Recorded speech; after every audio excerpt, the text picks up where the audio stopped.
नमस्कार। आज हम दुनिया के 5 महासागरों पर एक नज़र डाल रहे हैं। मतलब दिए गए स्रोतों के आधार पर गहराई से समझेंगे इनको। कोशिश रहेगी कि हर महासागर की जो मुख्य पहचान है, उसकी अनोखी बातें वो समझें। और ये भी कि ये विशाल जल राशियां हमारे ग्रह के लिए इतनी ज़रूरी क्यों हैं। तो शुरुआत करते हैं प्रशांत महासागर से। ये न सिर्फ सबसे बड़ा है बल्कि सबसे गहरा भी। यहीं पर वो मारियाना ट्रेंच है। गहराई लगभग 11,000 मीटर से ज्यादा। सोचिए जरा। हाँ, 11,034 मीटर। ये तो माउंट एवरेस्ट से भी ज्यादा गहरा है। बिल्कुल। और फिजी, जापान जैसे कितने सारे द्वीप देश इसी में हैं।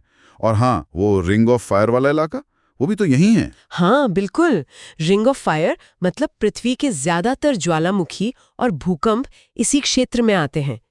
ये असल में टेक्टोनिक प्लेट्स की हलचल का नतीजा है। अच्छा। और ये महासागर पृथ्वी की लगभग आधी मतलब 46.6% जल सतह को ढकता है। एशिया, ऑस्ट्रेलिया और अमेरिका महाद्वीपों से घिरा हुआ है। और यहाँ कुरोशियो और हम्बोल्ट जैसी जो बड़ी धाराएं हैं, वो यहाँ के मौसम और समुद्री जीवन पर बहुत गहरा असर डालती हैं।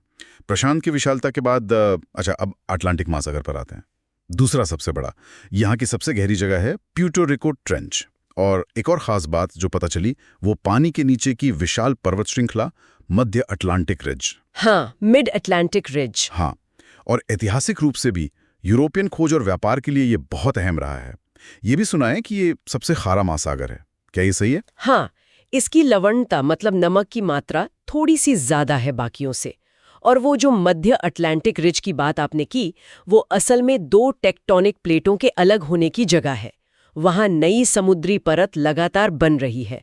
भूविज्ञान के हिसाब से ये बहुत बहुत महत्वपूर्ण जगह है। अच्छा। और यूरोप, अफ्रीका, अमेरिका के बीच इसकी लोकेशन ने इसे व्यापार और यात्रा का एक मुख्य केंद्र बना दिया।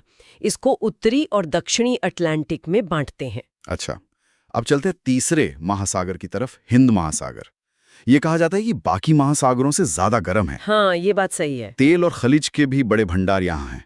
और सुइज नहर, होर्मुज जलडमरू मध्य जैसे जो जरूरी समुद्री रास्ते हैं, वो भी यहीं से गुजरते हैं। और दक्षिण एशिया का मानसून वो भी यहीं से जुड़ा है ना? बिल्कुल सही कहा। हिंद महासागर का जो गर्म तापमान है, वही दक्षिण एशिया में वो शक्तिशाली मानसूनी हवाओं को जन्म देता है। और उन हवाओं पर तो करोड़ों लोगों की खेती और जिंदगी निर्भर करती है। ये अफ्रीका, एशिया और ऑस्ट्रेलिया से घिरा है। और इसकी सबसे गहरी खाई है जावा ट्रेंच। ठीक है। फिर आता है दक्षिण महासागर। ये वो है जो पूरी तरह से अंटार्कटिका महाद्वीप को घेरे हुए है। ये सबसे ठंडा महासागर है। इसकी सबसे गहरी जगह साउथ सैंडविच ट्रेंच में है। और यहाँ एक बहुत बहुत ताकतवर धारा बहती है, एंटार्कटिक सर्कमपोलर करंट। ये कहते हैं कि बाकी सभी महासागरों को जोड़ती है। ये कैसे? हाँ, ये बहुत दिलचस्प है। अंटार्कटिक सर्कमपोलर करंट दुनिया की अकेली ऐसी धारा है जो बिना किसी जमीन के टुकड़े से टकराए पूरी पृथ्वी का चक्कर लगाती है। ये पूरब की तरफ बहती है और प्रशांत, अटलांटिक और हिंद महासागर तीनों के पानी को आपस में मिलाती है। इससे क्या होता है कि जो वैश्विक समुद्री परिसंचरण है और जलवायु संतुलन, उसमें इसकी बहुत बड़ी भूमिका है। वाह, ये तो कमाल है। और आखिर में सबसे छोटा और उथला आर्कटिक महासागर। साल के ज्यादातर समय तो ये समुद्री बर्फ से ढका रहता है। यहाँ का समुद्री जीवन भी बिल्कुल अलग तरह का है। लेकिन अब ग्लोबल वार्मिंग की वजह से यहाँ की बर्फ पिघल रही है और इससे नए समुद्री रास्ते खुलने की बातें भी हो रही हैं। हाँ, और ये वाकई एक चिंता की बात है। आर्कटिक जो है वो उत्तरी अमेरिका, यूरोप और एशिया से घिरा हुआ है। बर्फ का पिघलना न सिर्फ वहाँ का जो नाजुक इकोसिस्टम है उसे बदल रहा है, बल्कि इसका असर मतलब पूरे वैश्विक जलवायु पैटर्न पर भी पड़ सकता है। इसकी सबसे गहरी जगह मलॉय द्वीप है। तो ये थी हमारी 5 महासागरों की एक कह सकते हैं संक्षिप्त सी पड़ताल। हर एक की अपनी अलग पहचान है। प्रशांत की वो विशालता और गहराई, अटलांटिक का ऐतिहासिक और भूवैज्ञानिक महत्व, हिंद महासागर की गर्मी और मानसून से उसका जुड़ाव, हाँ, और दक्षिण महासागर की वो ठंडी पहुंच और जोड़ने वाली धारा, और आर्कटिक का वो बदलता हुआ बर्फीला नज़ारा। और सबसे ज़रूरी बात जो समझने वाली है वो ये कि ये भले ही अलग-अलग नाम वाले महासागर हों, पर असल में ये एक ही विशाल जुड़ा हुआ वैश्विक समुद्र है।